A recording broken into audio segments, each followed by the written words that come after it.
Alright. Herru, við ætlum að halda áfram í dag að fara yfir HTML og fara þá sér í lagi yfir þessi element sem við ræddum aðeins á mánudaginn og hver þau eru og hvernig við beitum þeim og hvað þau þýða og allt þetta. En við erum með í HTML5, þar erum við að skilgreina þessi element og skipta þeim í hópa og þeir eru W3C skiptir þeim í þessa hérna hópa. Við erum með svona flow content sem langflest eins og við sjáum þessu fallega diagrammi hérna. Og þá sjáum við listan af elementunum þarna sem að falla undir það. En svo erum við með nánari hópa, eins og heading sem þá fyrir fyrirsagnir, sectioning sem skipta síðan upp í einhverja hluta, phrasing, þetta efni sem liggur inn í texta, embedded, þar sem við erum að draga inn eitthvað, erum að embedda eitthvað efni, hljóð, mynd, einhvers annars staðar frá, interactive, eitthvað sem við getum interakta við getum smellt og hlekk og farið eitthvað, við getum ítt að takka og gerast eitthvað. Og svo erum við með metadata, lýsigögn skjalið okkar. Og ef við bara rennum yfir þessi dæmi í hverjum hóp fyrir sig, þá fáum við bara svona smá tilfinningu fyrir þessu. Þetta engan veginn tæmandi yfirferð og þegar þið fara að nota, þá mæli ég með því að þið séu með. Ég er með nokkrar síður sem eru með bara svona komplett listum sem lýsa í raun bara hvaða element gerir hvað og hvernig það notað og þess að þar. Það er bæði að skoða í bara spekknum, en það er voðalega þurrt og leiðilegt. Svo erum við með HTML5 doktorinn sem sér allar ykkar HTML5 þarfir og hann er með rosalega fínt svona HTML5 element index. Síðan erum við með hjá MDN sem Mozilla Developers Network sem mjög fínt documentation frá Mozilla sem gerir Firefox bara alla hluti í VF og ég mun vísa í það oftar. En hérna sjáum við þetta HTML5 element index og sjáum við þetta er bara listi, hérna bara A. Þetta er A element sem skilgreinir hyperlink og svo bara fyrir við áfram og getum séð í raun síðan alltaf hlekk inn á spekkinn til að sjá nákvæmlega hvað þetta er. Ok, lækka ég mikið? Halló. Herru, metadata, lýsigögn. Þetta er þá til að tengja ykkur hluti inn í síðan okkar og lýsa henni á ákveðinn hátt. Og link, þetta lýsir þá einhverju tengingu við önnur gögn. Ef við getum sett á þetta attribute sem er rel, sem er þá relation, og ef við erum að möndla með það, þá höfum við þetta inn í head, þar sem við erum með lýsigögn á partan af skjal okkar, en við getum líka notað þetta á annan hátt og þið bara skoðu þetta. Þetta er til dæmis notað til þess að tengja CSS-skjal við HTML-ið okkar. Já, með þá rel stylesheet, sem þegar þá relationið á þessum link er að þetta er stylesheet, þá er þetta sótt og þetta er parsað þá og teiknað ofan á meðfram HTML-inn okkar. Svo erum við meta. Það skilgreinir margs konar lýsigögn, til dæmis það sem við sáum á mánudaginn að þetta er stafasettið er sett inn í þetta. Svo getum við sett keywords og við getum sett alls konar, þetta segir til dæmis Facebook og Twitter og þess að við erum skilgreina sín eigin meta lykla, þetta er svona key value pairs, þar sem þið getum með sagt ef einhver sér að þessari síðu Facebook þá vil ég hún birtist með þessum titli og þessari mynd og þessum útdrætti. Skrift, þetta innifyllir þá á sama hátt og link rel stylesheet sem segir CSS, þá gerir skrift innifyllir kóða, þá JavaScript kóða og hér höfum við síðan fleiri og nánari upplýsingar þetta. Sectioning, þetta er notað til þess að skipta síðunni upp í kafla og svæði. Við höfum main sem er þá ætti að vera einu sinni per hverja síðu og við segir innan þessa elements er megin efni síðunar. Svo erum við article, það getur verið undir main og það er eitthvað efni sem stendur sjálfstætt. Til dæmis erum við með einhverja grein, við erum með margar greinar á einni síðu. Hver grein er innifalin inn í einu article elementi. Eða við erum með grein og svo erum við með einhverjar athugasemdir. Hver og einn athugasemd stendur í sjálfu sér sjálfstætt, en hún gæti verið innan article. Svo erum við með site, þetta er einhver útdráttur sem er gert herrendur höfði til með svona pull quotes eða eitthvað þess að þar. Síðan erum við með nav, sem er það fyrir navigation og inniheldur þá inn í þessu elementi leiðarkerfi fyrir síðuna. Það getur verið bæði aðalleiðarkerfi, eitthvað undirleiðarkerfi fyrir einhverjar greinar, etc. Section, þetta getur þá verið eins og kafli innan bókar eða kafli innan greinar sem væri þá undir til dæmis article og þetta var mikið nota bara svona til þess að afmarka einhver ákveðin section og þá er þetta yfirleitt sett section og svo er einhver fyrirsögn á þessu sectioni sem við verið að skilgreina. Þannig að áður fyrir þá vorum við með þetta einhvern veginn svona, við vorum með body og div sem við kíkjum á eftir og svo ID sem er svona attribute sem skilgreinir eitthvað svona einkvæmt ID á element og maður setti svona inn, hérna er þetta allt, en í dag getum við gert þetta svona. Þannig að við getum verið með meira svona semantic markup sem við kíkjum líka betur á eftir. Og þannig að mér staldi ekki footer. Footer er annað sectioning element sem að segir, hei, hér er fóturinn á þessari grein, þessari síðu, eitthvað. Svo erum við með heading eða fyrirsagnir.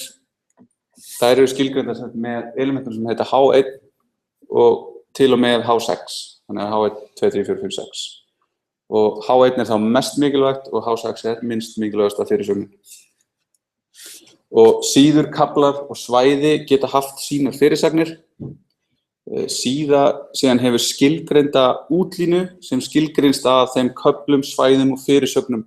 Þannig að ef við erum með síðu sem er með main og inn í því er H1 sem er með frábæra síðan mín. Svo erum við með section og höfum H2 sem stendur mig. Svo kemur annað section, blokkið mitt, eitthvað. Og svo þriðja sectionið, hafðu samband við mig. Og þá erum við búin að búa til outline sem er þá fyrst er síðan mín, svo er indreið, þannig að við hugsaðu þetta svona sem svona outline eins og þeir eru að skrifa ritgerðir og svona, þá eru það skilgreindar og það er vel skilgreindur algoritmi sem segir til hvernig þetta er búið til. Og þetta getur skipt máli eins og fyrir svona skjálesara sem við förum yfir nánar á mánudaginn. Phrasing, þetta er þetta efni sem að liggur inni og er svona yfirleitt eitthvað svona textastöf. Þannig að við erum með P sem að skilgreinir þá málsgrein eins og við sáum mánudaginn og í flestum tilfellum er þetta bara notað til þess að skilgreina textan. Svo eiginlega minnsta, svona, já ekki minnsta samt, orð getur orðið minnst, eins og við sáum þér. En þá er þetta einhverja málsgreinar sem við erum að möndla með. Svo hérna sem dæmi, B var einu sinni skilgreint og það þýddi þá bara bold. En núna hefur það verið endurskilgreint af því að bold er að gefa til kynna eitthvað útlit sem við viljum ekki skilgreina í HTML-un okkar, þetta er í CSS-un okkar. Þannig að það hefur verið endurskilgreint sem eitthvað svona abstrakt element sem að dregur athygli að texta án þess að gefa honum þó aukið vægi. Þetta er svona mjög fluffy og svona skemmtilegt. Svona einn af þeim skemmtilegu pörtunum við. Svo erum við með strong sem er þá svona semantic bróðir B sem er þá notað til þess að gefa aukið vægi. Og vafrarnir hafa allir í svona user agent style sheet þar sem að nota svona, er alveg hrátt útlit fyrir birtinguna ef þú ert ekki búin að skilgreina neitt útlit og það er til dæmis strong skilgreint sem feitletraða texti. Þannig að ef þið setjum bara strong, ekkert stíla til, þá fáið þið feitletraða texta. Code getur við notað til þess að merkja upp eitthvað forritunarkóða. Svo eru nú fleiri hérna eins og pre sem gefur okkur pre-formatted texta, þannig að þá skiptir, þá verður innan pre-elementsins er white space significance í gangi.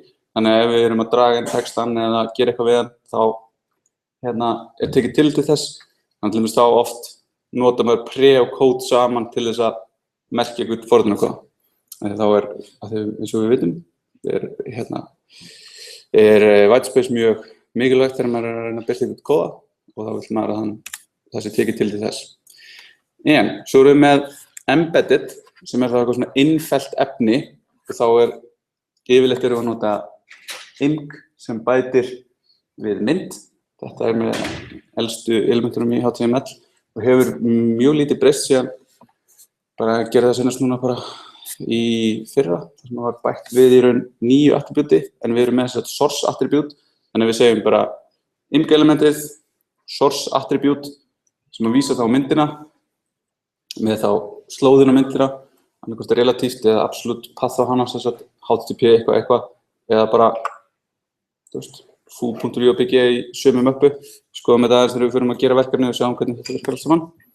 Og svo var þetta verið að bæta við núna source set sem að leyfir okkur þá að skilgreina eitthvað sett af myndum til þess að vísa í og þá til þess að geta skilgreint einhver svona responsive myndir. Ég með þessa mynd, hún á að birtast á réttin á skjám svona, en default þá hún svona í þá bara venjulegri upplausn.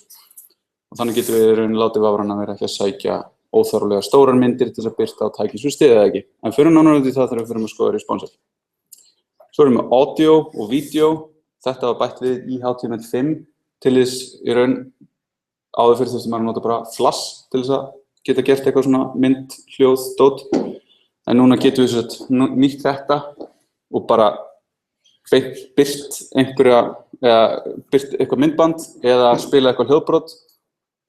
Það eru attribút til þess að segja, lúpaðu þetta eða birtu controls fyrir þetta, pása og eitthvað svona og ýmislegt svona. En svo getum við líka interakta við þetta að öllu leyti í gegnum JavaScript API sem að gera það verkum að við getum bara verið með, við getum búið til okkar eigin vídeóspilara og svona. Það mjög skemmtilegt.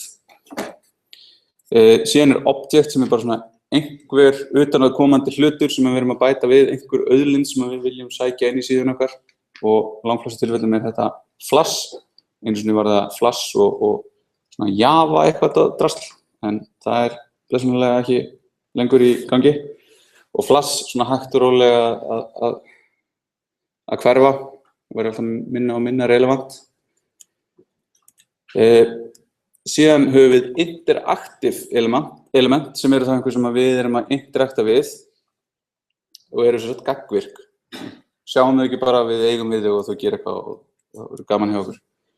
Og A sem þá bara fyrir hyperlink og á hans skilgreinum við attribútið href sem þá í raun slóðin sem við erum að fara á. Audio og video eru líka interaktiv af því að við getum verið með eitthvað sem að þú getur pása myndbandið og þú getur gert haft gaman með þeim. Svo erum við input, þetta tekur þá við einhverjum gögnum og þá sérstaklega í formum, þannig að við erum að skilgreina form og taka við einhverjum gögnum sem við síðan gerum eitthvað, sendum þetta á einhvern bakenda og krönsum gögnin þar, sendum svo tilbaka. Síðan höfum við lista. Þar höfum við OL sem þá ordered list, sem þá 1, 2, 3, ABC. Við getum stýrt síðan aðeins hvernig þessi listar eru að birtast með CSS. Við erum með UL sem óraðaður listi. Þetta uppáhalds elementi mitt. Svo margir hlutir í heiminum sem eru óraðaðir listar. Svo erum við með lið sem þá list item, sem þá einhverju hlutir innan OL eða UL elementsins. Þannig að við búum til UL og svo lið hlutur 1, lið hlutur 2, lið hlutur 3. Síðan erum við með DL sem svona description list og þannig getum við tekið þetta svona eins og key value pair.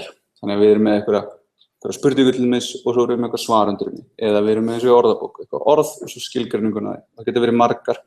Þannig að þá þetta DL og hefur undir sér DD sem description definition og svo DT sem description term. Þannig að DT kemur undan, svo getur þetta DD fyrir neðan, þá böndlast þau svona saman og þetta líka skemmtilegt element. Ok, við erum með þennan spec og þar til dæmis erum við með the A element og þar undir honum höfum við categories sem þá í hvaða flokkum, með það sem við fórum yfir, hvaða flokkum tilheyrir þetta element, context, hvar má nota þetta element, content model, hvaða efni má sem fara inn í elementið og svo content attributes þá hvaða attribute má nota elementið. Þannig að þarna verið að búa bara til hvað má fara inn í hvað og í hvaða röð og þá fáum við svo categories fyrir A-element, það flow content, phrasing content, interactive og packable content sem við getum skoðað það skemmtilegt. Og þetta context in which this element can be used where phrasing content is expected. Þannig að þetta content modelið transparent but there must be no interactive content descendant. Þannig að það má ekki taka A og setja annað A inn í það. Það að því að þá ertu í raun með interactive content inn í I og það bannað. Þá mátt ekki setja input inn í það, þú mátt ekki setja video inn í það. Síðan höfum við attributin sem maður má setja á það. Við erum með lista af global attributum Síðan erum við með href sem er í raun kjarninn í því, sem það bara adressan sem við erum að fara á. Svo erum við með target, þar sem við getum látið til þess birtast í nýjum glugga, eða þá í einhverjum ákveðnum glugga sem við erum búin að opna og erum að svo download, lítið notað, rel, lítið notað. Við getum skilgreint það þessi hérna linkur, tenging hann við dokumentið sem við ert á er þessi. Hreflang sem segir til að þú ert að fara á síðu á ensku og það er lítið notað líka. Og svo getum við skilgreint þú ert að fara á PDF-skjal. Þá getur við verið með eitthvað, birt PDF-íkon eða eitthvað fínt. Og þetta er síðan með lýsingum og dæmum, eins og hérna sjáum við hvernig þetta búa til svona leiðarkerfi fyrir síðu. Þá getum við notað nav-elementið og inn í því getum við nestað ul, sem er unordered list, og inn í því erum við með li og liðin hafa síðan alla itemin okkar sem við erum að fara að hlekkja í. En hérna séum við home, það fer bara á efsta levelið það sem við erum. News, þetta fer á síðuna news. Hérna er ekkert href, þannig að þetta verður ekki túlkað sem linkur af því að það er ekki href að því. Og svo framvegis. Og svo getum við skoðað bara hérna ýmsa svona skemmtilega núansa á því hvernig í raun A-ið á að haga sér og þetta getur orðið mjög tæknilegt og einhvern svona hissa hversu mikið er þetta að skrifa þetta, en þetta er ekkert voðalega mikið. Og svo heldur þetta bara áfram og er bara fyrir hvert element. Þannig ef þið eru eitthvað að velta fyrir ykkur hvað þetta er, þá er þarna eiginlega pretty much öllum spurningum sem þið getið haft svarað. Svo getið þið bara farið á postlistana hjá W3C ef þið hafið ennþá dítilari spurningar til ykkur góð. En ég nefndi þarna áðan, það eru global attributes, en það eru attributes sem mega fara á öll element sama hvar þau eru. Og þetta er tæmandi listi, en það sem við munum helst nota er ID. Og það er þá notað til þess að búa til einkvæmt auðkenni á elementi sem er notað í CSS, eða síðan þegar við fyrir að skoða JavaScript og DOM manipulation, þá er þetta notað til þess að finna elementið. Þú merkir eitthvað navigationið sem bara eitthvað ID navigation og þá viltu síðan gera eitthvað við það í JavaScripti, þú vilt þegar þú smellir að þannig lengur til að gera eitthvað, þá getur þú nota ID til þess að finna þetta element hratt. Og þetta á að vera einkvæmt, þannig að þú bara hafa eitt og aðeins eitt element með hvert ID. Síðan erum við með class, sem eru svona flokkar sem elementi tilheyrir. Þetta er mjög mikið notað í CSS og þetta er þá eitthvað svona, hérna er ég með A og þetta er svona special link einhver, hann er svona important link, þannig að við viljum draga hann sérstaklega fram, við viljum hafa hann bold og með rauðum bakgrunni. Og þá getum við targetað það með CSS út frá klassunum sem við erum búin að setja á hann, eða flokkum sem hann tilheyrir. Við getum skilgreint fleiri en einn flokk á element, þá setjum við bara bil á milli og þetta er í raun, það er nú örugglega eitthvað hámark, en maður lendir sjaldan í því. Þannig að þetta notum við í raun til þess að fyrir til þess að húka saman CSS og HTML. Það mun allt mega meira sens þegar við förum yfir í CSS. En þarna ættum við eins og við skoðum á eftir með svona að vera með lýsandi fyrir hegðun versus útlit og við ættum ekki verið að segja hey, þetta er red og svo getum við breytið þessu yfir í blátt og þá fáum við svona cognitive dissonance þegar við erum að horfa á það, þetta er rautt, þetta er blátt í alvegni, hvað er í gangi? Þannig að þá reynum við frekar að finna eitthvað svona sem er ekki útlitið, heldur svona hegðunin, eins og þetta er important, þannig að það er rautt. Ok, nú ætla ég að hlaupa yfir töflur og form sem eru mjög skemmtilega hlutir og við erum notum mikið og eru tveir partar af þessu verkefni sem við ætlum að vinna núna. Við setjum eina töflu og ætlum að setja eitt form. Töflur eru skilgreindar innan table elementsins og þetta þá segir, heyri, ég er að fara að búa til eitthvað gögn og þau eru í fleiri en einni vídd, þannig að við erum með headera og við erum með raðir og við erum með dálka. Og t-head, þar er það sem við setjum upplýsingar hausinn, þetta er fyrirsetningin á dálkunum okkar og það. Svo erum við með t-body, þar sem við setjum meginmálið í töflunum okkar og t-foot, þar sem við setjum svona einhverja samantekt. Svo höfum við tr, sem er table row, sem þá bara röð af einhverjum reitum í töflunni, TH sem table heading, sem þá fyrirsögn í töflu, TD table data reitur með gögnum og þannig getum við skilgreint þetta og við getum gert ýmislegt við þetta og það þarf að huga að nokkrum hlutum þegar við erum að gera svona töflur varðandi aðgengi sem við þurfum að gera á mánudag. Síðan getum við, þannig að stendur formin og stendur table, við getum sett border til þess að setja border, þá verður bara einn þýðir í raun bara on eitthvað, maður yfirleitt gerir þetta með CSS-i, en við getum sett þetta á til þess að fá border á hana. Svo getum við sett callspan og TH og TD til þess að segja þessi reitur, hann coverar fleiri dálka en einn, þannig að við getum verið að draga hann út, við getum sagt eitthvað svona samtölu dálkur, hann coverar allan botnin á töflunni, alla breiddina á henni. Rowspan sem þá hversu margar raðir reiturinn er, við getum sett headers á TH og TD, þannig að þá getum við sagt, þá getum við tengt saman einhver datasælu við headersælu explicitly og þetta sem við þurfum að gera svona aðgengilegar töflur. Og svo erum við með scope sem þá öfugt, það þá á einhvern haus og segjum við þetta skópið á þessu, þetta fer hérna niður. En það langt best bara að kynna sér þetta í róliheitunum. Hérna erum við með einhverja töflu og þá séum við hérna headingið á henni, hérna höfum við síðan 2 raðir og svo einhverja svona niðurstöðu. Þannig að þá sjáum við að við gerum bara table hérna, borderið reyndar stílaði burtu af reveal. Þá þetta hérna hausinn, table row, table heading og þá fáum við það yfirleitt birt á svona einhvern veginn boldað og svo fáum við röð og það þá bara TD hérna í staðan fyrir TH og svo framvegis getum hent inn eins mörgum röðum og við viljum og síðan lokum í fætinum. Þannig erum við að taka 2 hlutir nær fyrir bæði hérna uppi nafn og lýsingu á vörunni. Þannig að það fær callspan 2 og svo sjáum við, hérna setjum við svona strong til þess að fá þetta fade letrað og þá kemur þetta í þriðja dálkinn. Og hér síðan mjög yfirgripsmikil yfirferð yfir töflur fyrir áhugasama. Síðan höfum við form, en þá skilgrunum við inn form og þá séum við allt sem hérna innan þessa elements einhver gögn sem eru interaktiv, fólk mun skrifa eitthvað inn og svo munum við vera send á einhvern vefþjón til úrvinnslu. Innan þess getum við sett label sem þá einhver titill í viðmóti á forminu og input sem þá reitur sem við ætlum að slá inn í. Þannig að þá labelið okkar getur sem verið nafn og inputið þá að biðja okkur að slá inn nafn. Svo erum við text area til þess að biðja bara textbox til þess að skrifa inn sem þá margar línur.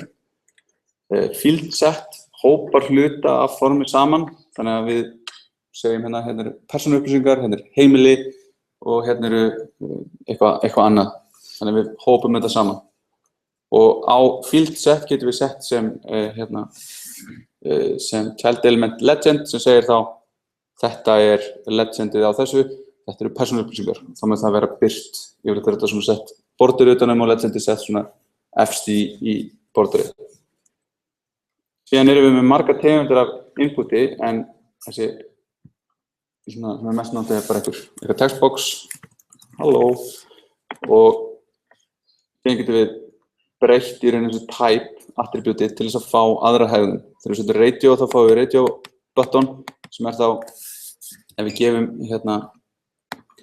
þessu name 2 inputum sem við með type radio sama name þá í raun verið að velja annarkvort á milli og þú getur ekki afvalið eitthvað. Síðan fáum við checkbox og það þá bara boolean bara já eða nei á því. Það sést alveg gífulega vel.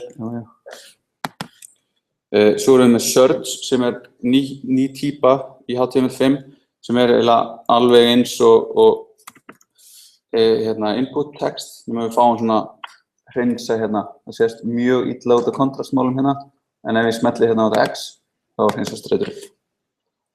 Og þetta svona, þannig verið að reyna að bregðast við því að mjög margir sem voru að developa vefi voru að búa til svona sjálfur, setja eitthvað svona X fyrir utan sem bara hreinsaði. Það var svona spekkurinn eða svona þróunin á verða svona almennari, sjá, það mjög margir að gera þetta, þá bara látum við þetta vera default hægðin. Svo erum við með e-mail sem að við sést ekkert hérna hvað gerir, en við fáum validation með þessu, sem við sjáum aðeins á eftir.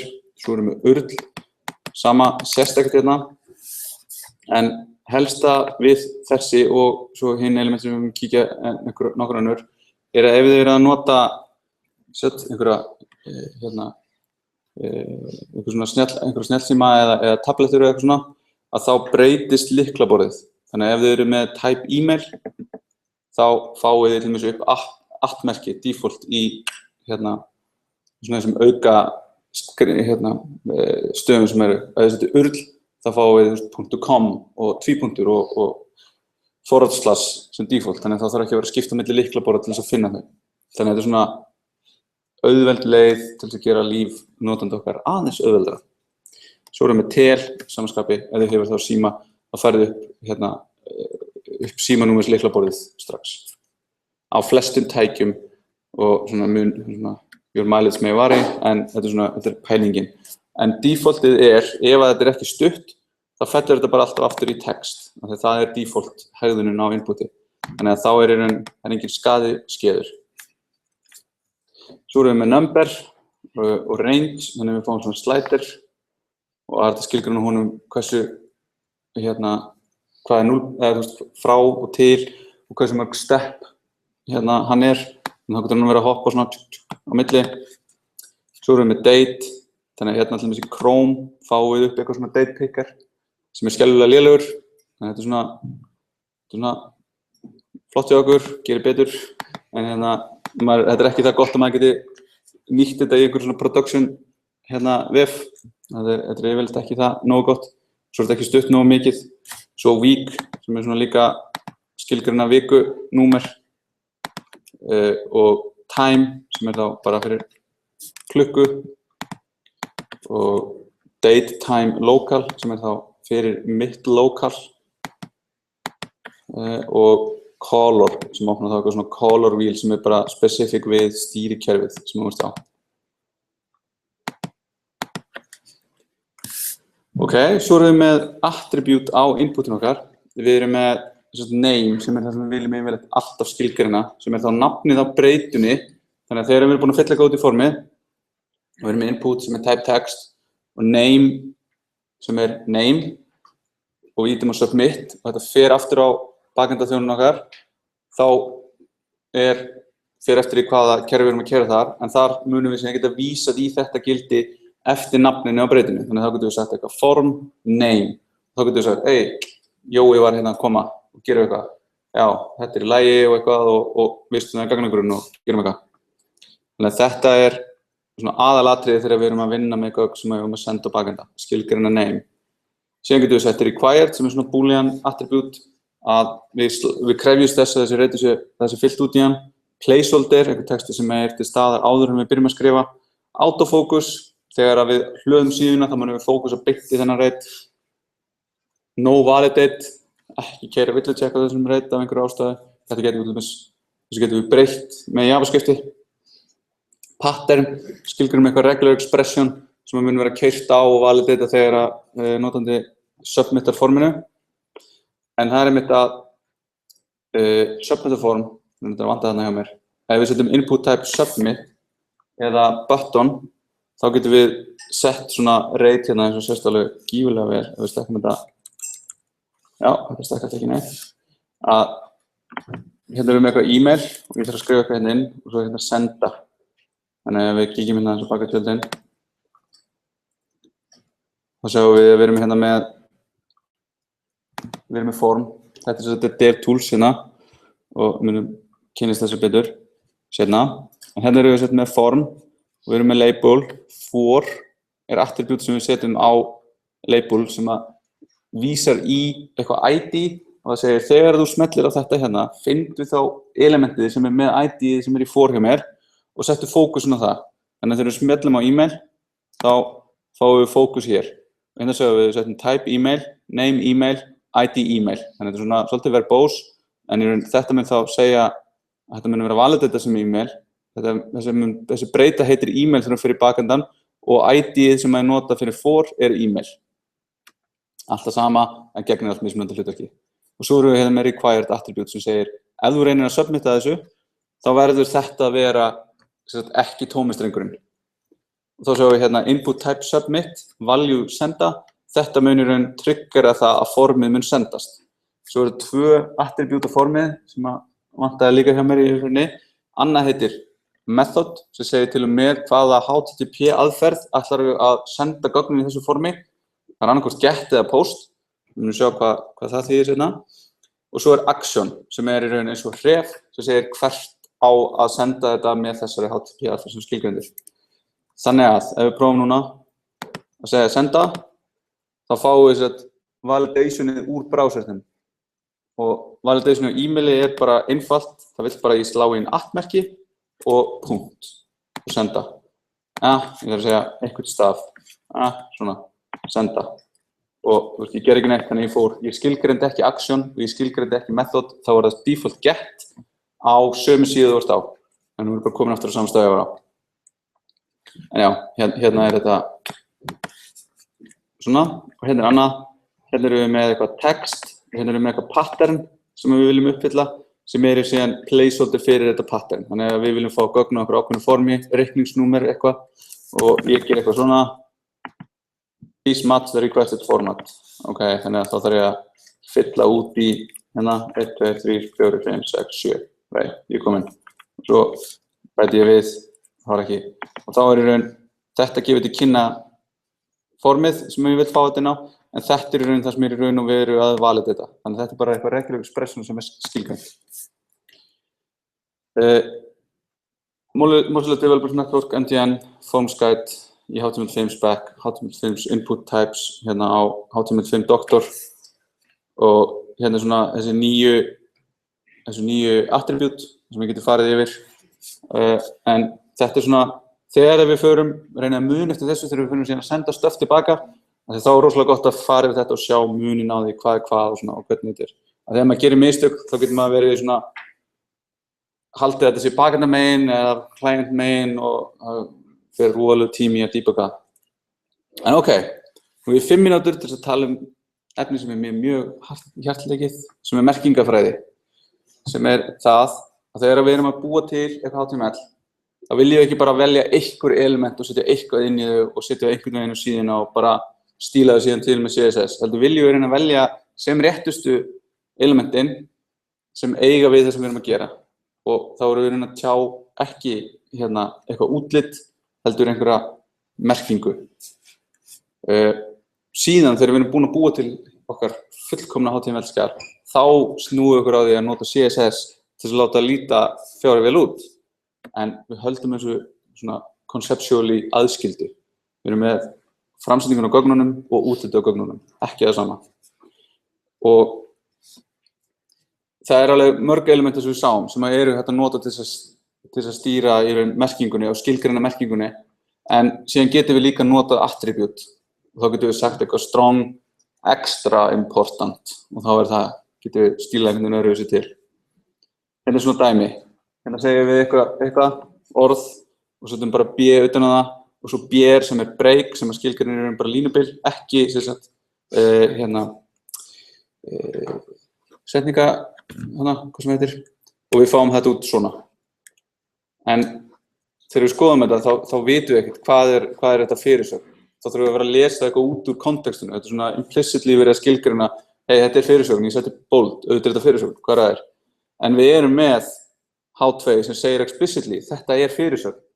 Og hún er númer 2, þetta er ekki mikilvægasta fyrirsögn á síðunni, en hún er nokkuð mikilvæg. Og svo erum við með P sem við erum að skilgreina setningu þannig eftir. Og þetta kemur svona ætti að koma eins út ef það væri ekki í raun default stílar á þessu, sjá þetta er H2.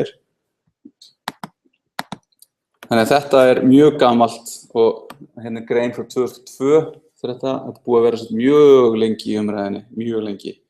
En þetta er kallað bed and breakfast markup. sem sem betur fyrir eiginlega alveg dautt, en rosalega gott dæmi. En af hverju? Þegar við erum að gera þetta og það munur hérna á og við getum þá breytt öðru á þess að hafa áhrif á hitt. Við getum verið með sama skjalið og eins mörg útlit ofan á það og við viljum.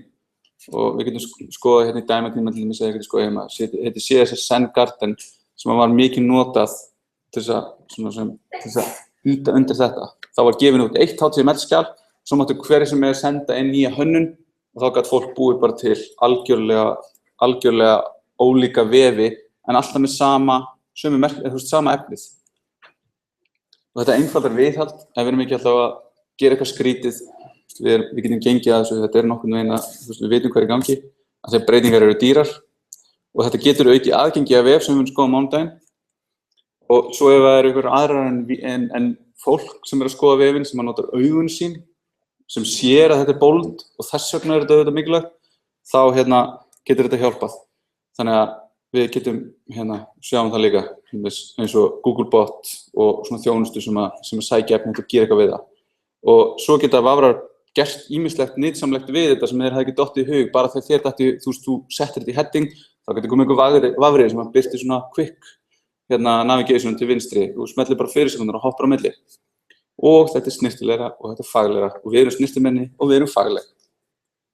Þannig að áður fyrr, þá var fólkinu að blanda þessu saman alveg óhugað og notaði töflur, þetta var vilt af vestrið, en það var nú að því að það var ekkert annað til. Font notað til að stýra stærð og lit á letri, þannig að þetta algjörlega eingöngu til þess að tjá útlit. Og svo uppáhald sem var svona marquee, þar sem gat sagt, hei, hérna texti, að hann skrollast svona eins og svona news ticker, af því að það er mikilvægt.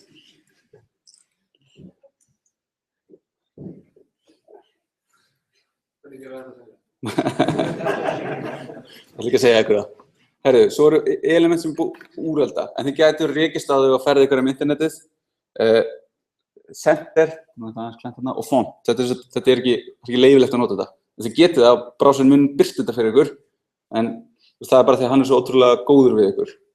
Þeir eru að gera vitlausa hluti, en hann er bara svona, ok, fine, kóar með ykkur. Og svo erum við með attribute, eins og align og background og bg color, sem hann var að gera það sama. Þannig að, svona, skrifum HTML þannig að beri merkingu, við stýrum framstæðingum með CSS og við fáum hreina skiptingu milli efnis og útlits. Þetta er svona key point. Hérna er síðan nánar þetta og div og span. Við erum búið með tíma, en þetta eru ómerkingarbæri element, en við notum þetta samt mikið og það er allt í lagi. Þetta er svona, þegar við höfum eitthvað annað, þá getum við notað div. Ég nota div alveg helling, ekkert að því. Og það er að munurinn á div og span, annað er svona block level, sem við munum sjá að hitta svona inline, þannig að fellir hérna texta. Og það eru sumir sem eru svona, stundar svona merkingafræðilegan púratisma og segja bara að þú notar ekki div. Div ber enga merkingu. En við reynum bara, við höfum þetta í huga og við reynum og við gerum okkar besta.